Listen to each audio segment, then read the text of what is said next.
Mvutano kati ya Iran na Marekani unaendelea kuongezeka, huku afisa mwandamizi wa kijeshi wa Iran akionya kuwa kurejea kwa vita kunawezekana kutokana na kusuasua kwa mazungumzo ya amani. Kwa mujibu wa shirika la habari la Fars, Mohammad Jafar Asadi wa kituo cha kamandi cha Hatam al-Anbiya amesema ushahidi unaonyesha kuwa Marekani haiwezi kuaminika katika kutekeleza makubaliano. Kauli hiyo imekuja baada ya rais wa Marekani Donald Trump kukosoa pendekezo jipya la Iran katika mazungumzo yanayoendelea, hali iliyozidisha mkwamo wa kidiplomasia.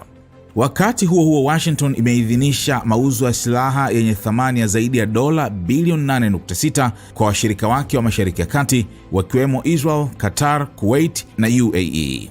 Hatua hiyo inakuja wiki 9 tangu kuanza kwa vita na zaidi ya wiki 3 tangu usitishaji dhaifu wa mapigano uanze.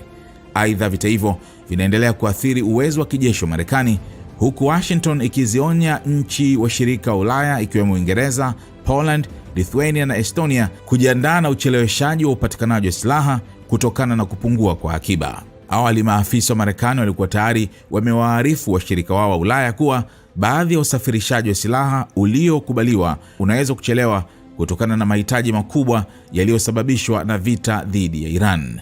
Hali hii inaonyesha jinsi mzozo huo unavyoendelea kuwa na athari kubwa kimataifa, si tu kisiasa bali pia kijeshi na kiuchumi.